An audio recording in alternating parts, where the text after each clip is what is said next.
Doctor నిరిష. So ఈరోజు మనం AMH గురించి తెలుసుకుందాం. అసలు ఏఎంహెచ్ అంటే ఏంటి, మేడం మాకు ఏఎంహెచ్ లెవెల్ ఎందుకు తక్కువగా ఉంది, వన్స్ ఏఎంహెచ్ లెవెల్ తగ్గితే మళ్ళీ పెరగదా, ఏఎంహెచ్ లెవెల్ ఇంప్రూవ్ అవ్వడానికి మేము ఎటువంటి డైట్ తీసుకోవాలి, వన్స్ ఏఎంహెచ్ లెవెల్ తగ్గితే మేము ఐవీఎఫ్లో డోనర్ ఎగ్స్కే వెళ్ళాలా, మాకు పిల్లలు పుట్టే అవకాశం ఉండదా అని చాలామంది స్ట్రగుల్ అవుతున్నారు. సో అసలు ఏఎంహెచ్ అంటే ఏంటో తెలుసుకుందాం.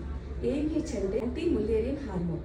ఇది మనకి అండాశయాల్లో చిన్న చిన్న అండాల నుంచి ఉత్పత్తి అవుతుంది. ఇది ఎందుకు చేస్తాము అంటే ఒక మహిళ యొక్క ఓవేరియన్ రిజర్వ్ అండాశయాల్లో అండాల నిల్వ తెలుసుకోవడానికి, వాళ్ళ egg count, basic egg count analysis చేసుకోవడానికి ఏఎంహెచ్ లెవెల్ అనేది చేస్తుంటాం. సో ఏఎంహెచ్ లెవెల్ అసలు ఎందుకు తగ్గుతుంది? అప్పట్లో అయితే మెయిన్గా ఏఎంహెచ్ లెవెల్ తగ్గడానికి ఎక్కువ జెనెటికల్ కాజెస్ ఉండేవి. సో వన్స్ ఏఎంహెచ్ లెవెల్ తగ్గితే న్యాచురల్గా ప్రెగ్నెన్సీ అనే అవకాశం చాలా తక్కువగా ఉంది అని చెప్పేవాళ్ళు. బట్ ఇప్పట్లో ఏఎంహెచ్ లెవెల్ తగ్గడానికి వేరే కారణాలు కూడా చాలా యాడ్ అవుతున్నాయి. అందులో హార్మోనల్ ఇంబ్యాలెన్స్, మనం తీసుకునే ఫుడ్ వల్ల కావచ్చు, స్ట్రెస్ వల్ల కావచ్చు. ఈ ఎగ్స్లో ఎగ్ రిలీజ్ అవ్వకపోవడం వల్ల సిస్ట్ కింద మారి అది లోకల్ ఎగ్ని డ్యామేజ్ చేసి ఓవేరియన్ రిజర్వ్ తగ్గేలా చేయవచ్చు. ఇన్ఫ్లమేషన్ పెరగడం వల్ల ఓవరీ ఎట్రోపిక్గా అయ్యి ఓవేరియన్ రిజర్వ్ కూడా తగ్గొచ్చు. అండ్ థర్డ్ థింగ్ ఏంటంటే ఎండోమెట్రోసిస్ లాంటి కండిషన్స్లో ఎండోమెట్రోటిక్ సిస్ట్, చాక్లెట్ సిస్ట్ లాంటివి వచ్చి ఓవేరియన్ రిజర్వ్ అనేది తగ్గొచ్చు. వీటన్నిటితో పాటు జెనెటికల్ రీజన్, స్ట్రెస్, మనం తీసుకునే ఫుడ్, ఇవన్నీ కూడా ఎఫెక్ట్ చేస్తున్నాయి. నార్మల్ ఏఎంహెచ్ లెవెల్ ఎంత? నార్మల్ ఏఎంహెచ్ లెవెల్ అనేది 2.5 to 4 కింద పరిగణిస్తాం. 2 అనేది బోర్డర్ లైన్, 1 కన్నా తగ్గుతూ ఉంటే మనకి ఓవేరియన్ రిజర్వ్ తగ్గుతున్నట్టు పరిగణిస్తాం.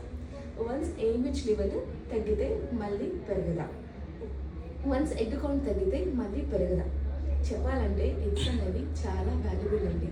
అది ప్రతి ఒక్కరికి పుట్టుకతో ఇన్ని ఎగ్స్ అని ఫిక్స్ అయ్యి వస్తాయి. సో వన్స్ మనకి ఎగ్ కౌంట్ తగ్గితే అది వాటిని మళ్ళీ పెంచడం అనేది చాలా వరకు కష్టం. ఉన్న ఎగ్స్ని తరగకుండా ఉన్న ఎగ్స్ వరకు ఎగ్ క్వాలిటీ ఇంప్రూవ్ చేసుకునేటట్టు అండ్ ఎర్లీగా ప్రెగ్నెన్సీ ప్లాన్ చేసుకోవడం వరకు మాత్రమే మనం చేయగలం. సో ఈ ఎగ్ క్వాలిటీ ఇంప్రూవ్ అవ్వడానికి మనం ఏం చేయొచ్చు అసలు?